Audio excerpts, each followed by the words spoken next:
다 함께 자리에서 일어나셔서 함께 묵상 기도하심으로 오순절로 18번째 주일 일부 예배를 하나님 앞에 드리시겠습니다. 함께 기도하시겠습니다.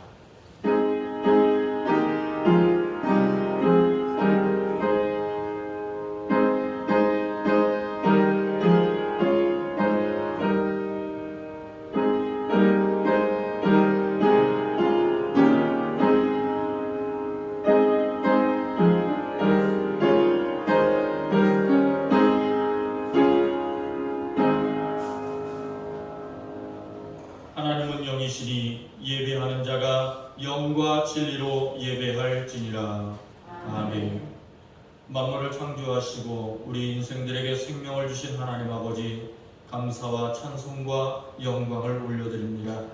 오늘 거룩한 주일에 하나님의 자녀된 성도들이 사랑의 마음을 담아 예배하오니 기쁘게 받아 주옵소서. 회개하는 심령에는 평안을 주시고 연약한 심령은 강하고 담대한 용기를 주옵소서. 오늘 주시는 말씀을 통해 낙심한 자에게는 위로가 넘치게 하시고 고난과 슬픔을 당한 자에게는 세상을 이길 수 있는 굳건한 믿음을 더하여 주옵소서. 질병으로 어려움을 당하는 자에게는 성령으로 충만케 하사 치유와 회복의 은혜를 베풀어 주시고 다시금 새 생명을 얻고 하나님의 영광을 위해 살아가는 복된 인생 되게 하여 주옵소서. 예수님의 이름으로 기원하옵나이다. 아멘. 사도신경으로 우리의 신앙을 고백합니다. 나는 전능하신 아버지 하나님 천지의 창조주를 믿습니다. 나는 그의 의하신 아들 우리 주 예수 그리스도를 믿습니다. 그는 성령으로 잉태되어 동정녀 마리아에서 원하시고 본디오 빌라도에게 고난을 받아 십자가에 못 박혀 죽으시고 장사된 지 사흘 만에 죽은 자 가운데서 다시 살아나셨으며 하늘에 오르시어 전능하신 아버지 하나님 우편에 앉아 계시다가 거기로부터 살아있는 자와 죽은 자를 심판하러 오십니다. 나는 성령을 믿으며 거룩한 공교회와 성도의 교제와 죄를 용서하는 것과 몸의 부활과 영생을 믿습니다. 아멘. 찬송 8장 1절 함께 찬양드리겠습니다.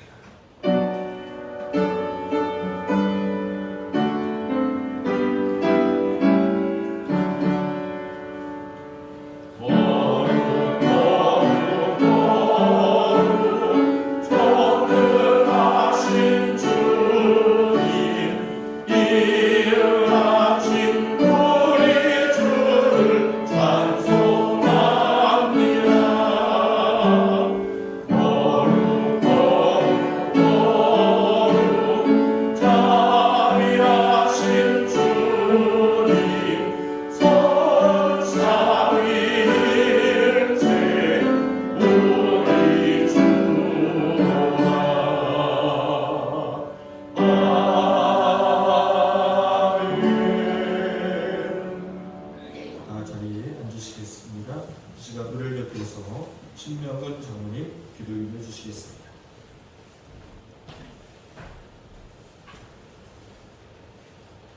사랑과 은혜가 풍성하시고 존귀 영광 받으시기에 합당하신 선능하신 아버지 하나님께 감사와 찬양과 영광을 올려드리옵나이다.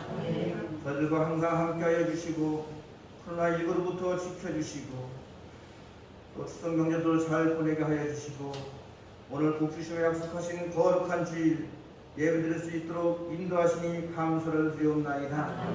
이 시간 살아있는 예배, 능력 있는 예배로 인도하여 주시어서 하늘의 신령한 하나님과의 신령한 교제가 있게 하옵시고 한량없는 은혜를 내려주시옵기를 원하옵나이다. 이 나라와 민족을 불쌍히 여기시옵고 옳은 길로 인도하여 주시옵기를 원합니다. 이 나라 대통령과 모든 이정자들에게 함께하시고 그들이 하나님을 두려워하며 진정으로 이 나라 민족을 위하여 일할 수 있는 그들이 되게 하여 주시옵소서. 코로나19로 어려워진 경제가 회복되게 하시고 이 재난을 잘 극복해 나갈 수 있도록 그들에게 지혜를 허락하여 주시옵소서. 모든 일들이 정상으로 가동될 수 있도록 도와주시옵소서. 자유롭게 예배를 드릴 수 있도록 도와주시옵소서. 마스크 쓰지 않고 인원이 정해지지 않고 정말로 교회다운 교회 자유롭게 예배를 드리며 하나님께 영광을 드리는 예배를 드릴 수 있도록 도와주셨기를 원합니다. 저희 행복한 교회를 사랑하시는 아버지 하나님 감사합니다. 저희 행복한 교회가 반석 위에 굳게 서게 하시고 정말로 하나님의 영광이 나타나는 교회로 성장하며 하게 하여 주시고 또 재정적으로 어려움이 없게 하여 주시옵소서. 저희 행복한 교회에서 예배드리는 모든 성도들은 정말로 날마다 기쁨이 넘치고 감사가 넘치며 날마다 행복한 삶을 살아갈 수 있도록 인도하여 주시옵소서. 영유아부터 아동부, 유치부, 청소년부, 청년들, 장년부 이르기까지 모든 성도들을 일일이 기억하여 주셔서 그들의 어려움이 없게 하시고 어떠한 어려움이 있더라도 아버지 하나님 함께 하시고 위로하여 주시고 그들의 기도를 들어주셨기를 원하옵나이다. 세상에서 지친 영혼을 위로하여 주시고 상하고 통하는 심령을 회복시켜 주시옵소서. 믿는 자에게는 능치 못함이 없느니라 말씀하셨습니다. 내게 능력 주신 자 안에서 내가 모든 것을 할 수 있다고 말씀하셨사오니 아버지 하나님 저희를 믿사오니 저희에게 역시 능력 허락하여 주시어서 어떤 어려움이 있더라도 실망하지 않고 낙심하지 않고 믿음으로 이겨내며 주님의 이름으로 승리하게 하여 주시옵소서. 코로나19 많은 기간 동안 지금 진행되고 있습니다. 하루속히 종식되게 하여 주셨고 이 일로 인하여 지치지 않는 저희들 될 수 있도록 도와주시고 믿음으로 이겨내게 하여 주시옵소서. 저희들을 건강을 지켜주시고 아버지 하나님 어떠한 위기 속에서도 아버지 하나님 보호하여 주셨기를 원하옵나이다. 이 시간도 목사님 말씀도 단위에 세워주셨사오니 영역을 더하여주시고 영권을 더하여주시고 영역을 실변하여 주셔서 능력의 말씀, 생명의 말씀, 하나님 말씀이 선포되게 하시고 풍성한 은혜가 넘치게 하여 주시옵소서. 가정에서 예배드리는 영성을 예배드리는 모든 성도들에게도 풍성한 은혜가 넘치게 하시고 같은 은혜가 넘치게 하여 주시옵기를 원하옵나이다. 오늘도 예배를 위하여 수고한 손길을 위해 축복하여 주시옵소서. 모든 말씀 우리 주 예수 그리스도 이름으로 감사하며 기도드리옵나이다. 아멘.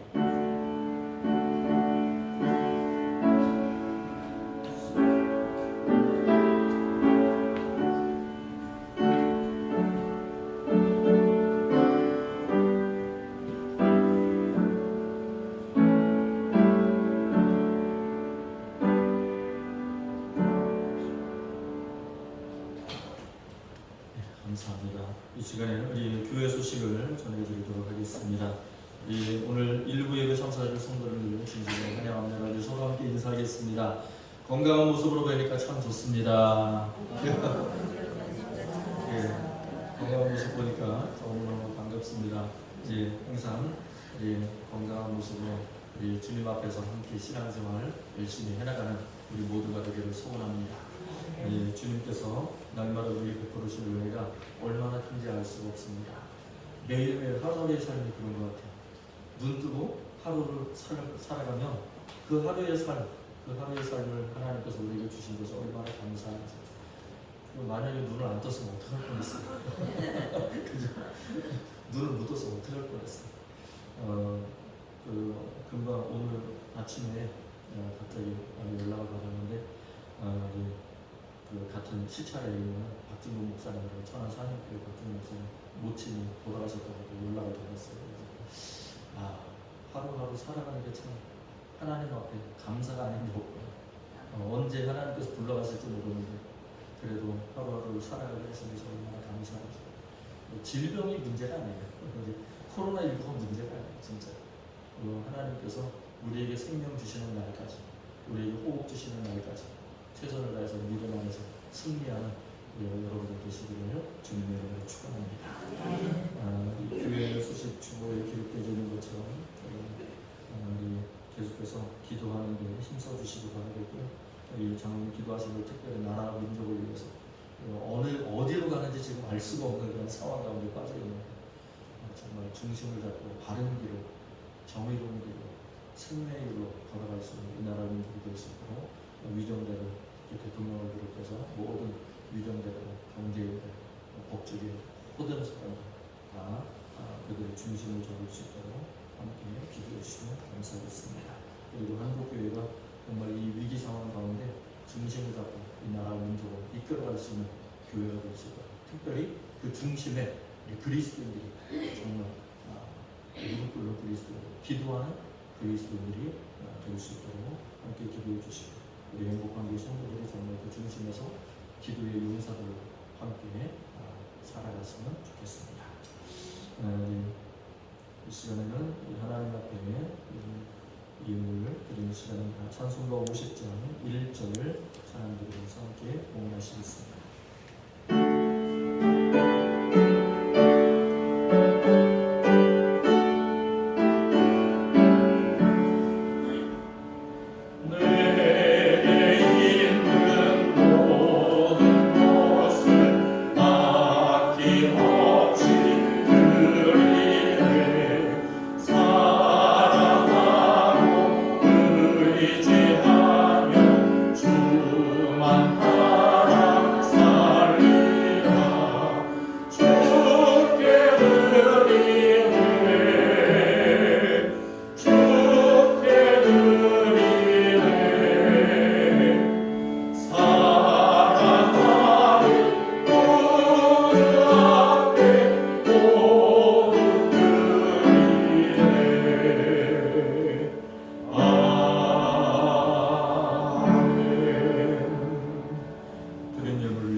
온 천지 만물을 창조하시고 우리에게 생명을 허락하여 주신 아버지 하나님, 감사와 찬송과 영광을 돌려드립니다.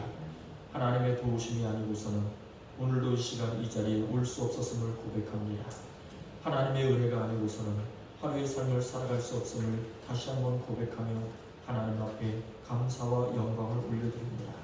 하나님, 우리에게 베풀어 주신 은혜가 얼마나 큰지 그 은혜를 다 갚을 수 없어 하나님 앞에 온전히 믿음으로 살아가고자 열심으로 애쓰고 힘쓰는 우리의 사랑하는 성도를 기억하여 주시옵시고 저들의 삶이 하나님의 은혜 가운데 더욱더 영적으로 풍성케 하여 주시옵시며 또한 모든 재능적으로도 부족함이 없도록 하나님 채워주시는 은혜가 넘치게 하여 주옵소서.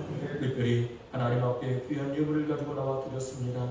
하나님, 드리지 못한 그 심령 하나님 기억하여 주시고 또한 예물 드린 손길들도 기억하여 주시어서 어디에 있든지 무엇을 하든지 항상 하나님의 선한 뜻 가운데에 믿음의 발걸음으로 온전히 나아가는 승리하는 승리자들이 다 되게 하여 주시옵시고 하늘의 신령한 복과 땅의 기름진 복을 받아 누리는 귀한 하나님의 자녀들이 다 되게 하여 주옵소서.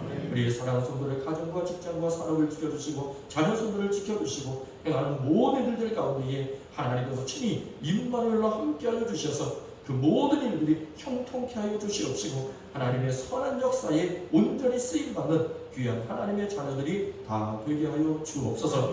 아버지 하나님, 특별히 영혼들을 강건케 하여 주셔서 믿음의 삶을 살아내 연약함을 부족함이 없게 하시고 힘들게 않게 하여 주시옵시고 모든 것들을 다 이겨낼 수 있는 강하고 담대한 믿음과 능력을 허락하여 주옵소서. 육신적으로 힘들어하고 있는 영혼들, 지쳐있는 영혼들, 질병으로 어려워하고 있는 영혼들 하나님께서 기억하여 주시옵시고 그들에게 능력의 손으로 안수하여 주시옵소서. 모든 질병이 떠나가게 하여 주시옵시고 치유되게 하여 주시며 회복의 은혜가 임하게 하여 주옵소서.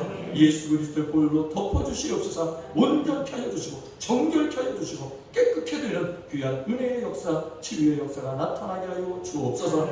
물질적으로 힘들어하고 있는 성도들 있습니다. 하나님께서 기억하여 주시고 도울 자를 붙여주시고 피할 길을 열어주시옵소서. 모든 문제들이 해결되는 역사 나타나게 하시고 형통케 이루어지는 귀한 은혜가 임하게 하여 주옵소서. 기도의 제목들이 있습니다. 자녀들을 위하여, 직장을 위하여, 가정을 위하여, 또한 모든 일들을 위하여 아버지 하나님, 기도하는 우리 사랑하는 성도를 기억하여 주시옵시고 그 기도의 제목들이 다 응답받게 하여 주시옵시며 하나님 앞에 그 응답받음으로 기뻐하며 감사함으로 하나님께 영광을 돌려 살아가는 귀한 하나님의 자녀들 되게 하여 주옵소서. 우리 행복한 교회 성도를 자녀 손손대대로 믿음의 가정을 이루어나가게 하시고 믿음의 대를 이어가게 하여 주시어서 하나님 앞에 형통의 복을 받아 누리며 많은 사람들 앞에 하나님의 살아계심을 나타나고 증거하는 증인들의 삶을 살게 하여 주옵소서. 모든 영광 하나님께 올려드리며 예수님의 이름으로 축복하며 기도하옵나이다. 아멘.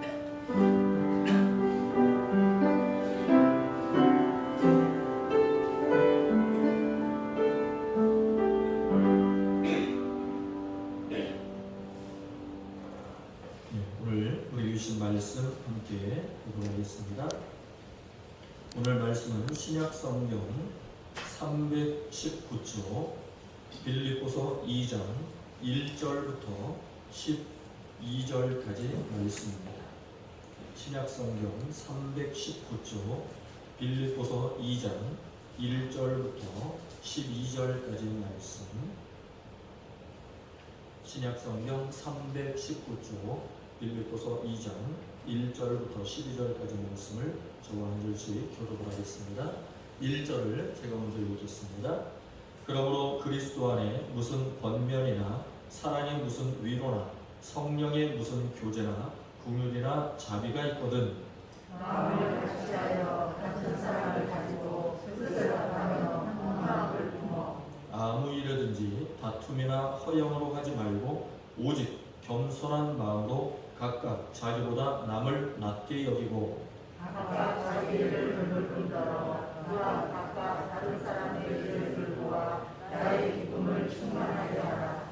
너희 안에 이 마음을 품으라. 곧 그리스도 예수의 마음이니 그는 부모는 하나님의 본체시나 하나님과 동등됨을 치열로서 여기지 아니하시고 오히려 자기를 비워 종의 형체를 가지사 사람들과 같이 되셨고 사람의 모양으로 나타나사 자기를 낮추시고 죽기까지 복종하셨으니 곧 십자가에 죽으시니라. 이러므로 하나님이 그를 지극히 높여 모든 이름 위에 뛰어난 이름을 주사 하늘에 있는 자들과 땅에 있는 자들과 땅 아래에 있는 자들로 모든 무릎을 예수의 이름에 꿇게 하시고 모든 입으로 예수 그리스도를 주라 시인하여 하나님 아버지께 영광을 돌리게 하셨느니라. 그러므로 나의 사랑하는 자들아 너희가 나 있을 때뿐 아니라 더욱 지금 나 없을 때에도 항상 복종하여 두렵고 떨림으로 너희 구원을 이루라. 아멘. 오늘 설교 제목을 함께 같이 읽어보겠습니다. 딱 두 단어입니다. 뭐죠? 겸손. 겸손이라고 하는 제목으로 말씀을 함께 나누고자 합니다. 오늘 우리가 읽은 빌립보서는 사도 바울이 빌립보 교회 성도들에게 보낸 편지입니다. 그러니까 서신이라고 보통 이야기를 해요. 서신이 이제 편지라고 하는 뜻이죠. 빌립보서를 보면 이 바울과 빌립보 교회 성도들의 관계가 얼마나 끈끈하고 얼마나 사랑이 넘치는 관계였는가 하는 것을 알 수가 있어요. 이 빌립보서 전체를 나중에 한번 다 읽어보세요. 그들은 서로의 안위를 염려하고 걱정하고 끊임없이 중보기도를 해주는 동역자의 관계였습니다. 동역자. 서로 함께 연합한다는 거죠. 동역하는 관계. 그런 빌립보 교회를 향해 오늘 바울은 특별히 두 가지를 강조를 하고 있어요. 두 가지를 강조하는데 그 두 가지가 뭐냐면 첫 번째는 서로 하나가 되는 거예요. 그러니까 서로 하나가 돼요. 뭐 그들이 그 당시에 하나가 안 돼서 그렇게 하는 것이 아니라 더 강조를 하는 거죠. 너희들이 지금도 잘하고 있지만 더 하나가 되도록 더 힘써라. 하나가 되도록 힘써라. 그것이 첫 번째였고 두 번째는 겸손하라는 겁니다. 겸손하라는 겁니다. 그러니까 이 서로 하나가 되라는 것과 겸손하라 이 두 가지가 빌립보 교회를 향한 바울의 아주 중요한 권면이었던 것이죠. 예수님을 따르는 그리스도인이라면 당연히 서로 하나가 되어야 한다. 당연하다는 거예요. 이게 뭐 이상한 게 아니라 당연히 그렇게 하나가 되어야 된다. 예수 그리스도 안에서 한 형제 자매라고. 그리고 당연히 겸손한 삶을 살아야 된다는 거죠. 예수님을 믿는다면, 예수님을 따른다면 당연히 하나가 되어야 되고 당연히 겸손해야 된다라고 하는 것이 바울의 권면이었던 것이죠. 그래서 바울은 5절에서 이렇게 이야기를 합니다. 5절 말씀 함께 같이 읽어보시죠. 시작. 너희 안에 이 마음을 품으라. 곧 그리스도 예수의 마음이니. 아멘. 자, 너희 안에 이 마음을 품으라는 거예요. 근데 이 마음이 무슨 마음이냐? 그리스도 예수의 마음이라는 거죠. 그러니까 너희 안에 그리스도 예수님의 마음을 품으라 이렇게 이제 말을 하고 있는 거예요. 여러분, 예수님의 마음을 품으라는 건 무슨 뜻일까? 무슨 뜻일까요? 예수님의 마음을 품는다. 우리가 잘 아는 대로 예수님은 누구셨습니까? 예수님은 하나님의 아들이셨어요. 즉 다시 말하면 예수님이 하나님이시라. 예수님이 하나님이셨어요. 하나님과 예수님은 둘이 아니라 하나시죠. 하나. 그러니까 예수님은 우리가 생각할 때 예수님은 인간 아니냐 이렇게 생각할 수 있죠. 그런데 인간을 넘어서서 예수님은 하나님이시라는 하나님. 천지만물을 창조하신 하나님의 하나님. 그래서 요한복음 1장에 보면 말씀이 육신이 되어 우리 가운데 거하시네라고 했어요. 말씀이 육신이 되어 이 땅에 오셨다는 거죠. 그분이 누구셨다? 예수님이셨다. 저 예수님은 하나님이셨지만 인간을 구원하시기 위해서 하나님의 자리를 내려놓고 하나님의 영광의 자리를 버리시고 인간의 몸으로 이 땅에 내려오신 분이 바로 예수님이라. 그만큼 예수님은 겸손하신 분이라. 비유하자면 사람이 돼지가 되었다. 그렇게 비유할 수 있는 거예요. 여러분 돼지가 되고 싶으세요? 또는 개나 고양이가 되고 싶으세요? 우리는 사람이에요. 사람이 동물이 된다는 것은 이거는 상당히 안 좋은 일이에요. 그렇죠. 그런데 하나님이 인간이 되셨다. 이것도 똑같다. 비유하자면 하나님이 인간의 몸으로 이 땅에 오셨다는 것은 있을 수가 없는 일이에요. 우리 사람이 동물이 된다는 것도 있을 수가 없는 거예요. 원숭이가 된다? 사람이 원숭이가 된다? 사람이 개나 돼지가 된다? 이거는 있을 수가 없어요. 근데 하나님이 인간이 되셨다는 것이 그거 똑같다. 이거는 정말 있을 수가 없는 일이에요. 그런데 하나님이 인간의 몸으로 이 땅에 오셨다는 거죠. 왜? 무엇 때문에? 우리 인간들을 구원하시기 위해서, 죄에서 건지시기 위해서 하나님이 인간의 몸으로 이 땅에 오셨다는 거예요. 바울은 지금 그 예수님의 마음을 품어라. 그런 예수님의 마음을 품어라. 다시 말하면 그런 예수님을 본받으라는 거죠. 예수님은 하나님이심에도 불구하고 인간이 되셨어요. 예수님은 하나님이심에도 불구하고 마구간에서 태어나셨어요.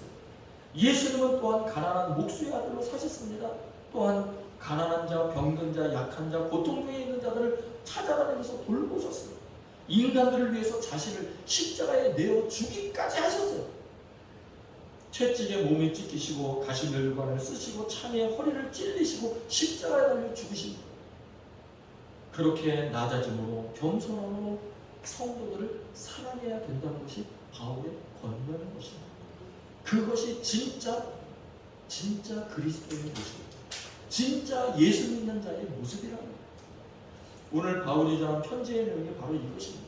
오늘 본문 1절 말씀을 함께 읽어보시죠. 1절을 함께 읽어봅니다. 시작.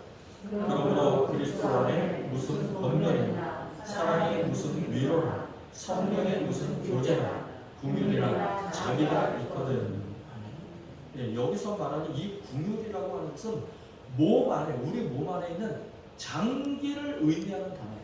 우리 몸 안에 있는 장기, 오장육부가 있잖아요. 우리 몸 안에 오장이 있잖아요. 예, 뭐 간장, 심장, 뭐 십이장 해가지고 오장이 있어요. 그런데 이 장기를 의미하는 단어는 궁율이라고 하는 단어인데, 우리가 보통 가슴 아픈 일이 있을 때, 가슴 아픈 일을 당했을 때, 그때 뭐라고 이야기를 합니까? 애 끓는다, 애가 탄다, 간장에 녹는다, 뭐 이렇게 애간장에 녹는다, 이렇게 표현을 하잖아요. 그게 다시 말하면 이게 궁율이라고 하는 단어의 뜻이에요. 우리 몸속에 장기가 끊어지는 것처럼, 우리 몸속에 있는 장기가 녹는 것처럼 그런 아픔을 느끼는 거예요. 그게 바로 긍휼이라고 하는 단어의 뜻이라는 거죠. 또한 자비라고 하는 단어는 애통하는 마음을 뜻합니다. 애통하는 마음. 정말 이 통곡하는, 애가 끓으면서 통곡하는 마음이, 그게 이 자비의 단어의 뜻이라는 거죠. 이런 긍휼과 자비는 억지로 만들어지는 마음이 아니에요.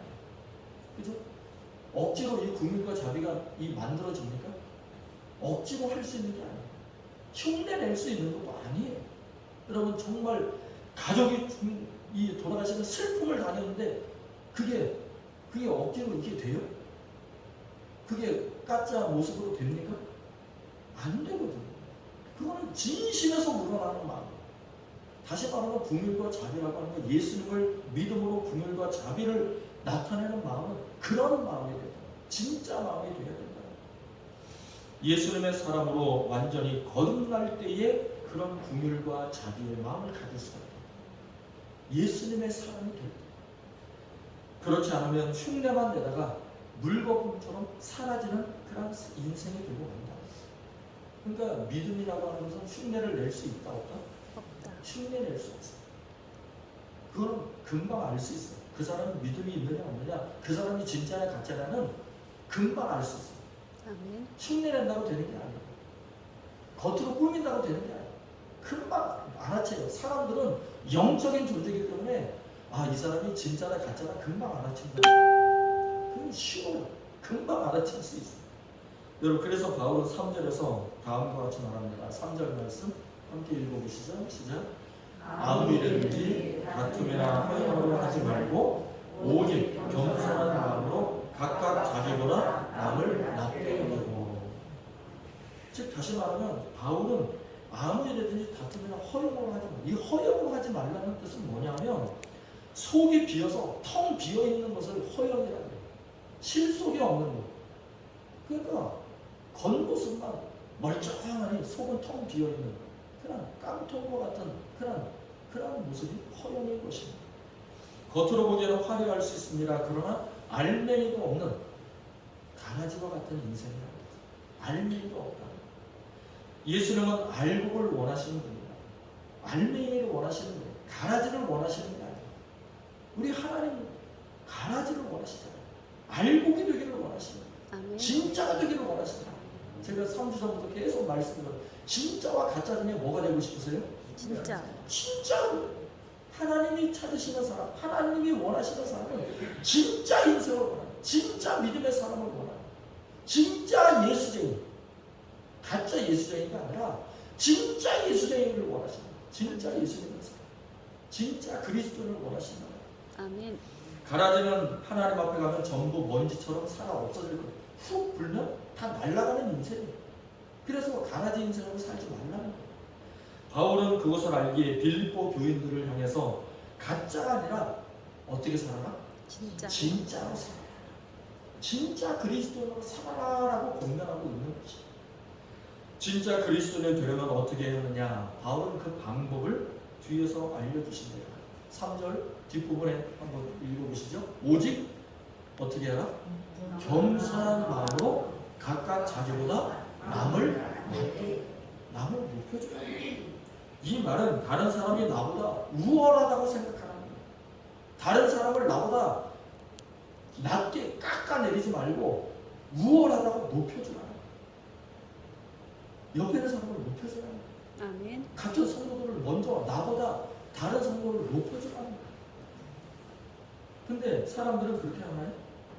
사람들은 보통 어떻게 생각합니까? 다른 사람을 나보다 높여주지 않고 낮춰 깎아내리려고 하는 거예요. 그게 인간의 본성이에요. 솔직히 이 3절의 이 말씀은 오늘날에도 받아들이기 힘든 말씀. 오늘날에도 지금 우리가 살아가는 이 시대에도 받아들이기 힘든 삶. 인간 사회는 경쟁 사회 아닙니까? 경쟁 사회라고 하는 것은 이 약육강식의 세상이다라고 하는 거예요. 약육강식이 뭡니까? 약한 자는 강한 자의 답이 된다. 그게 약육강식이에요. 사람들은 누구나 높아지기를 원하지 낮아지기를 원하는 사람이 있어요. 누구나 마찬가지. 그게 인간의 본성이에요. 타락한 인간의 본성이 바로 높아지기를 원하는 거예요. 교만해지기를 원하는 거예요. 경쟁 심리라고 하는 거, 높아지려는 마음, 이것은 타락한 인간의 본성이라는 거죠. 가족 형제 간에도 시기심과 질투심과 그 다툼이 일어나는 이유가 어디에 있느냐? 높아지기를 원하는 거예요. 형제 간에도 높아지기를 원해요. 이게 참 인간의 이 안 좋은 이 본성이, 타락한 본성이 그런 데서 나타나는 거죠. 2000년 전 바울이 살던 시대는요, 오늘날과 전혀 다른 시대였어요. 그 당시에 2000년 전 바울이 살던 시대와 오늘날의 시대는 완전히 차원이 달라요. 왜 그러느냐? 그 당시에는 신분제도가 있었어요. 뭐 솔직히 몇백 년 전에 우리는 조선시대에도 신분제도가 있었잖아요. 양반과 뭐가 있었어요? 양반과 상놈이 있었어요. 우리가 솔직히 말하기 좀 그렇지만 양반과 상놈이 있었던 시대예요. 다시 말하면 양반이 있고 하인이 종이 있었던 시대라는 거예요. 여러분, 그 당시에 그 당시에 이 종 하인들은 사람 취급을 받았습니까? 사람 취급을 받았다고요? 못 받았어요. 사람 취급을 못 받았어요. 물건이나 짐승 취급을 받았던 시대예요. 그게 바울이 살던 시대나 몇백 년 전 우리나라 조선 시대가 마찬가지였어요. 마찬가지예요. 사람 취급을 못 받았었어요. 그런데 2000년 전에 바울이 살던 시대는 더 심각했던 거예요. 더 심각했어요. 노예 시장이 있었잖아요. 사람들을 사고 팔아요. 물건처럼 사고 파는 노예 시장이 있어요. 그런 사회에서 같이 예수님을 믿는다는 것은 이거는 정말 쉽지가 않은 거예요. 주인이 종을 자기보다 더 나은 사람으로 여길 수 있느냐? 한번 생각해보세요. 여러분이 주인이에요. 여러분의 종이 있어요. 하인이 있어요. 그 종이나 하인을 여러분들과 동등하게 취급할 수 있느냐? 동등하게 대해줄 수 있느냐? 어떻습니까? 어떠세요? 동등하게 대할 수 있을 것 같으세요? 아니면 안 될 것 같으세요? 여러분이 주인이고 여러분의 종 하인이 있어요. 같이 예수를 믿어요. 같이 예수를 믿는데 동등한 자격으로 그 종이나 하인을 취급할 수 있는, 대접할 수 있는. 바울이 지금 그걸 우리에게 이야기하고 있는 거예요. 신분제도가 확연하게 차이가 나잖아요. 나는 주인이고 내 하인 종이 있어요. 근데 동등하게 취급을 할 수가 있느냐? 그걸 물어보고 있거든요. 여러분, 바울은 그것이 불가능한 일이 아니라고 이야기합니다. 가능하다는 거예요. 누구를 믿으면? 하나님을 믿고 예수님을 믿으면 가능하다는 거예요. 신분제도를 뛰어넘을 수 있다는 거예요. 초월할 수 있다고 지금 바울은 빌립보 교인들한테 그 얘기를 하고 있는 거예요. 다시 말하면 그 당시에 빌립보 교회에는 주인도 있었고 지위가 높은 사람도 있었고 종이나 하인들도 있었다는 거예요. 그렇게 신앙생활을 같이 하고 있었다는 거지. 그런데 정말로 예수님을 믿으며 정말로 예수님의 마음을 품으며 그런 신분 관계를, 그 신분 제도를 초월해서 그 사람들과 함께 형제자매로 어울릴 수 있다라고 바울은 이야기하고 있는 거예요. 그게 진짜 믿음이라는 거죠. 진짜 예수 믿는 그런 모습이라는 거예요. 그것이 예수님이 보여주신 겸손의 모습이라고 지금 말하고 있는 것입니다. 그게 진짜 겸손이라는 거예요. 여러분, 조선 말기에, 우리나라의 조선 말기에 고종 황제 때, 고종 황제 때 일본 식민지 지배를 당하기 전이죠. 고종 황제 당시에 서울 경동 제1교회가 처음으로 서울에 경동 제1교회가 처음으로 세워졌어요. 경동 제1교회가 세워졌는데 그 경동 제1교회에 엄귀현이라고 하는 마부가 있었어요. 엄귀현이라고, 이 마부는 그 당시에 그때 솔직히 천민이에요. 천민. 마부는 이 말 끌고 다니면서 그 주인들 태워다주고 양반 태워주고 하는 그런 마부 있지 않습니까? 말 키우는. 엄귀현은 태어나서 평생을 마부로 살았던 사람이 엄귀현입니다. 그럼 그가 예수님을 믿고 변화를 받게 돼요. 이 예수님을 영접을 하는 거예요. 당시 경동 제1교에서 같이 신앙생활을 했던 강광석 장로님이라고 하는 분이 계시는데 이 강광석 장로님이 이렇게 간증을 합니다. 어미영수님은 나보다 훨씬 웃 어린이인데 그 신앙은 누구도 따를 사람이 없었어요. 본래 기혼이 장사이고 예수 믿기 전에는 아주 사나우셨으나 예수 믿고 양순해지셨던 분이죠. 어명수님은 자나깨나 기도하셨어요. 예배당 바닥에 이마를 대고 기도했거든요. 어찌나 기도를 많이 했던지 이마에 달걀만한 못이 박혔어요. 이마에 달걀만한 못이 박힐 정도로 그렇게 기도를 하셨던 분이 바로 이 엄기현 마부, 그 엄영수님이었다. 그 영수라고 하는 직분은 교회를 모든 것을 다 관할을 하고 때로는 목사님이 안 계실 때는 설교도 할 수 있는 그런 직분이 영수라고 하는 직분이었어요. 지금은 이제 없지만 그 당시 지금은 이제 장로라고 하는 직분이 그 직분을 이제 대신해 장로님 직분이. 근데 그 당시 영수라고 하는 직분은 상당히 교회에서 모든 것을 관할하는 직분이었습니다. 그렇게 마부였던 이 엄기현이라고 하는 이 마부가 그런 영수라고 하는 직분까지 받았다는 거죠. 이렇게 신앙이 뼛속까지 박힌 이 마부 엄기현이 어느 날 조선의 왕손, 이 왕손이라고 하는 것은 왕이 될 수 있는 그런 자격을 갖고 있는 사람을 왕손이라고 하죠. 이 조선의 왕손인 이재용 대감이라고 하는 이 이재용 대감을 모시게 되었습니다. 이 왕손인 이 이재용 대감은 세상이 어수선하고 그런데 그 조선 말기에 얼마나 어수선했습니까? 러시아와 일본이 막 들어와서 우리나라를 다 집어삼키려고 조선을 집어삼키려고 했던 그런 어수선한 세태에 있었죠. 그 당시에 너무 세상이 어수선하니까 그냥 왕손이었지만 그냥 편안하게 그냥 살자 그런 마음에 향응에 취해서 한량처럼 살았던 사람이 이 이재용 대감이라고 합니다. 그가 충주 선산에 갈 일이 있어서 이 마보 엄기원을 데리고 가는 일이 이제 생겼어요. 그래서 이 엄기원 마보를 데리고 이 이재용 대감이 길을 떠납니다. 이 엄기원은 극진히 이재용 대감을 모셨어요. 정말 정성스럽게 이 이재용 대감을 모십니다.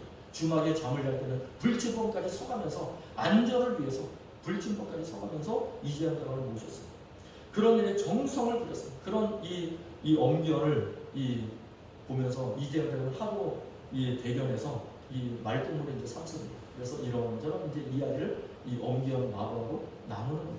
그냥 한번 생각해 보세요. 양반이 그 상놈하고 말을 튼다는 게 이게 쉬워요? 그 당시 있을 수 없는 거거든요. 말도 못 붙여요. 그런데 이제 이 이재용 대감이 참 너무 성실하니까 너무 좋아 보이니까 이제 마부하고 이 말동무를 한 거예요. 그런데 갑자기 이 엄기원 마부가 이재용 대감한테 갑자기 당혹스러운 이야기를 꺼냅니다. 뭐라고 이야기를 꺼냈냐? 날이 황송하오나 오늘부터 예수를 믿으소서.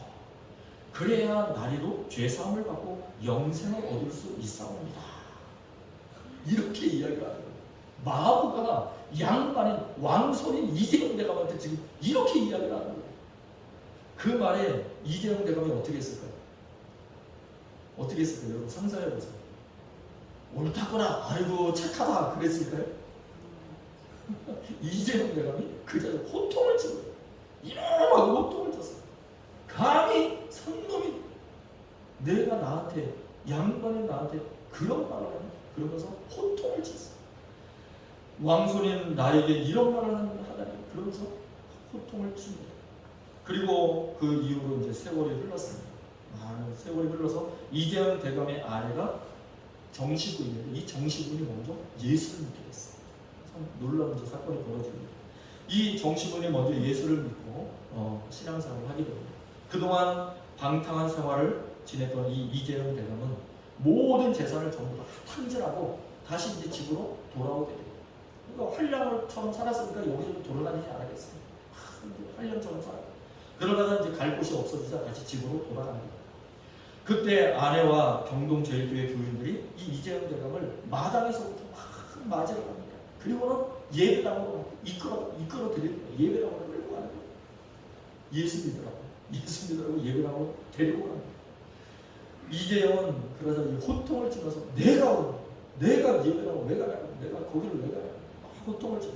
그러지만 나중에 자신의 처지가 너무 처량하고 울적한 마음에 자기 스스로 교회의 발걸음을 옮기게 됩니다. 그래서 교회를 나가게 되기 시작을 했어요.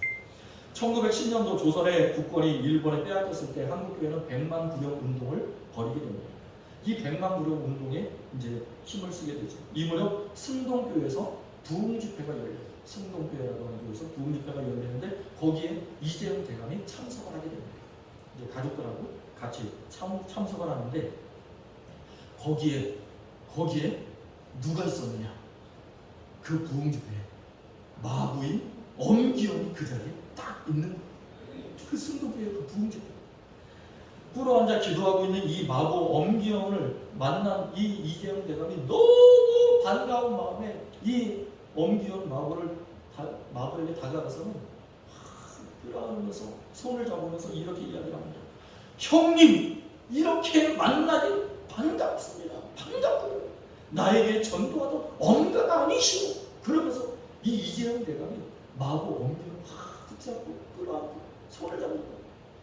그러자 이 당황한 엄기원 마부가 이렇게 이야기를 합니다. 아니 나리 저를 형님이라 부르다니 황송하옵니다. 그런데 나리께서도 예수를 믿으십니까? 할렐루야 그러면서 너무너무 좋아했다. 여러분 생각해 보세요. 이 왕손인 이재용 대감과 마부가 그렇게 형님 아우 하면서 이렇게 부를 수 있다면 이게 말이 되냐고. 말이 안 되잖아요. 이 두 사람 엄기현 마부와 왕손 이재현 대감의 이야기가 순식간에 모든 교회로 다 퍼져나갑니다.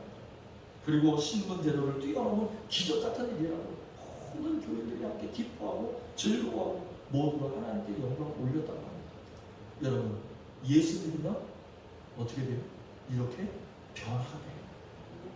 예수 믿으면 신분 제도 그게 소용이 없는 거예요. 예수 믿으면 양만 상노 그게 필요가 없어요. 예수 안에서 한 형제자매가 돼요. 여러분, 예수님을 믿으면 신분이나 직분이나 지위를 초월할 수 있어요. 초월할 수 있어요. 예수 믿고서도 교회 와서도 내가 누구네 이거는 다 모자란 사람들이 하는 거예요. 다 못난 사람들이 하는 거예요. 교회에서는 다 어떻다고요? 다 한 형제 자매. 아멘. 다 예수 안에서 한 형제 자매예요. 잘나고 못나고가 없어요. 그거를 주장하는 사람들은 다 못난 사람들, 모자란 사람들. 여러분, 우리가 예수 안에서 형제자매가 된다는 것은 예수님을 따른다는 증거, 예수님을 믿는다는 증거예요. 아멘. 예수님을 온전히 주인으로 섬긴다는 증거예요. 아멘. 그래서 빌립보 교인들에게 예수님의 마음을 품으라고 사도 바울이 권면하고 있는 것입니다. 우리 5절 말씀을 다시 한번 읽어볼까요? 함께 읽어봅니다. 시작. 너희 안에 이 마음을 품으라. 곧 그리스도 예수의 마음. 아멘. 여러분, 우리가 품어야 될 것은 다른 마음이 아니라 예수님의 마음을 품으면 모든 게 해결돼요. 예수님의 마음을 품으면 모든 게 풀려요. 예수님의 마음을 품어요. 바울에게는 확신이 있었습니다. 무슨 확신이냐? 예수님의 마음을 품으면 겸손해져요. 예수님의 마음을 품으면 신분제도로 초월할 수 있다는 그런 확신과 믿음이 있었던 거예요. 그게 바울의 믿음이었어요. 그런 믿음을 가지게 된 이유가 어디에 있느냐? 6절부터 8절에 나와 있습니다. 6절부터 8절 말씀을 함께 같이 읽어보시죠. 6절부터 8절입니다. 시작. 그런 근본 하나님의 본체시나 하나님과 공동됨을 취할 것으로 여기지 아니하시고 오히려 자기를 비워 종의 문제를 가지사 사람들과 같이 되셨고 사람의 모양으로 나타나사 자기를 낮추시고 죽기까지 복종하셨으니 곧 십자가에 죽으심이라. 예수님이 이러셨다는 거예요. 예수님이 이런 분이라는 거예요. 그 당시 종의 신분은 물건이나 짐승 취급을 받던 때 아닙니까? 그런 종으로 오신 분이 예수님이라는 거예요. 또한 예수님은 그저 흉내만 내신 분이 아니라 흉내 내신 분이 아니라 예수님은 진짜로 종으로 사셨던 분이 예수님이에요. 예수님은 하나님의 아들이셨지만 그런 하나님의 아들이신 예수님이 종이 되시면서 누가 강제로 시킨 게 아니에요. 예수님 스스로 종의 신분으로 낮아지신 거죠. 그렇게 자신을 낮추실 뿐 아니라 하나님 아버지 말씀에 순종하셔서 십자가에 달려 죽기까지 하신 분이 예수님입니다. 왜 예수님은 스스로 하늘의 왕의 자리를 버리시고 인간 세상에 태어나셨습니까? 왜 이 땅에 가장 하찮은 종의 모습으로 이 땅에 오셨습니까? 왜 죄 없으신 예수님이 중죄인들을 처벌하는 그런 십자가형에 달려서 죽으셔야만 했습니까? 그 이유는 다른 데죠. 우리들을 살리시기 위해서, 우리를 구원하시기 위해서, 죄인인 우리를 구원하시기, 모든 인류를 죄에서 구원하시기 위해서 예수님이 그런 형벌을 당하셨다는 거죠. 인종, 신분, 직분, 성별, 빈부귀천을 따지지도 않고 묻지도 않고 오직 하나님의 아들이신 예수님을 믿기만 하면 모든 죄 씻음을 받고 하나님의 자녀가 되는 은혜를 베풀어 주시기 위해서 예수님이 오셨다는 거죠. 이것이 바로 예수님이 보여주신 겸손이라는 거예요. 예수님이 보여주신 겸손. 그러므로 누구든지 하나님의 자녀가 되려면 예수님을 본받아야 합니다. 예수님을 따라야 합니다. 예수님처럼 겸손해져야 합니다. 그게 우리 믿음의 진짜 그리스도의 모습이에요. 그래서 바울은 마지막으로 빌립보 성도들을 향해서 12절에 이렇게 당부를 합니다. 12절 말씀 함께 읽어보시죠. 시작. 그러므로 나의 사랑하는 자들아, 너희가 나 있을 때뿐 아니라 더욱 지금 나 없을 때에 항상 복종하여 두렵고 떨림으로 너희 구원을 이루라. 사랑하는 성도 여러분, 우리가 복종할 분은 다른 사람, 예수님. 우리가 복종할 분은 예수님밖에 없어요. 예수님의 말씀밖에 없어요. 우리가 예수님께 복종할 때 우리는 온전한 구원을 이룰 수 있다고 말씀합니다. 온전한 구원을 이룰 수 있다. 그러나 예수님의 말씀에 복종하는 것이 쉬운 일이에요? 쉬운 일이 아니에요. 그죠? 쉬운 일이 아니에요. 예수님의 말씀대로 산다는 것이 쉬운 게 아니에요. 때로는 내가 예수님만 안 믿었으면, 내가 예수님만 아니면 안 참을 텐데 하는 그런 마음을 가질 때도 있어요. 때로는 내가 예수님만 안 믿었으면 내가 아무데나 가만두지 않을 텐데 그런 마음을 가질 때도 있어요. 내가 하고 싶은 대로 다 하고 내 마음대로 편하게 살았을 텐데 그런 생각이 수도 없이 들을 때가 있어요. 신앙생활을 하면서도 그럴 때가 있다. 그래서 바울은 12절에서 뭐라고 이야기하냐면 특별히 두렵고 떨림으로 너희 구원을 이루라. 한번 다시 따라해볼까요? 두렵고 떨림으로 너희 구원을 이루라. 구원을 이루되 어떻게 이루라고요? 두렵고 떨림으로 이루라. 두렵고 떨림. 우리가 우리 마음대로 살려고 하는 그런 마음을 억제하는 거예요. 내려놓으라는 거예요. 두렵고 떨리는 마음으로 구원을 이루려면 그러한 결단과 결심과 각오가 있어야 된다는 거죠. 여러분, 우리가 하나님의 자녀가 되는 것이 쉽다면 누구나 다 하나님의 자녀로 살 수 있죠. 그러나 여러분, 올해 8월까지 우리나라 인구가 몇 명인지 아십니까? 우리나라 전체 인구가 약 5,184만 명이에요. 5,184만 명이 우리나라 인구예요. 8월 달까지 통계입니다. 그런데 그 중에 기독교 인구가 몇 퍼센트나 되느냐? 약 800만 명에 불과합니다. 5,184명 중에 800만 명 정도가 기독교인이라고 하는 거예요. 그런데 그 중에서도 진짜 그리스도인, 진짜 예수 믿는 사람, 진짜 구원받은 사람이 얼마나 되는지는 아무도 알 수 없어요. 그만큼 예수님을 믿고 구원받는 길이 쉽지만은 않다는 거지. 어렵다는 거예요. 그러면 어떻게 해야 하나님의 온전한 자녀가 될 수 있습니까? 바울의 권면처럼 두렵고 떨리는 마음으로 예수님을 따라야 합니다. 예수님을 본받아야 합니다. 예수님의 말씀에 순종해야 합니다. 그럴 때 우리는 자연스럽게 하나님의 자녀로 변화될 줄로 믿습니다. 아멘. 우리 함께 저를 따라 선포해 보실까요? 예수님의 말씀대로 살겠습니다. 예수님의 말씀대로 살겠습니다. 예수님을 본받아 살겠습니다. 예수님을 본받아 살겠습니다. 예수님을 모시고 살겠습니다. 예수님을 모시고 살겠습니다. 할렐루야. 아멘. 이게 진짜 겸손의 모습이에요. 함께 기도하겠습니다. 하나님, 오늘 말씀을 통해 예수님을 본받아 겸손의 삶을 살아가기로 소원합니다. 결단합니다. 결심합니다. 주님, 우리가 두렵고 떨림으로 우리의 온전한 구원을 이루기 위하여 예수님을 따라가지 않고서는 그 구원을 이룰 수 없다는 사실을 깨달았사오니 오직 예수님만을 주인으로 삼고 예수님의 말씀에 순종하며 예수님의 뜻대로 예수님이 인도하시는 대로 예수님을 본받아 살아가는 겸손한 성도들이 다 되게 하여 주옵소서. 그리하여 온전한 구원을 이루게 하시고 하나님의 나라를 유업으로 받는 우리 행복한 교회 모든 성도들, 모든 자손들이 다 되게 하여 주옵소서. 예수님의 이름으로 기도하옵나이다. 아멘. 다 함께 일어나셔서 찬송가 94장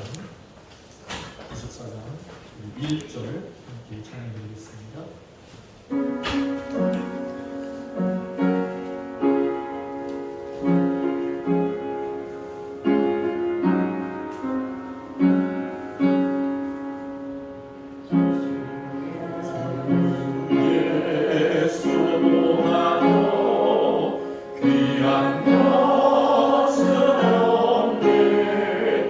이 세상 우리와 바꿀 수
성령님의 감화감은 충만 역사하시고 예수를 본받아 겸손한 삶을 살아가기로 결단하고 결심하는 우리 사랑하는 모든 행복한 교회 성도들 머리머리 위로 저들의 가정과 산업과 자자손손이 이제부터 영원토록 함께하여 주시기를 간절히 축원하옵나이다. 아멘.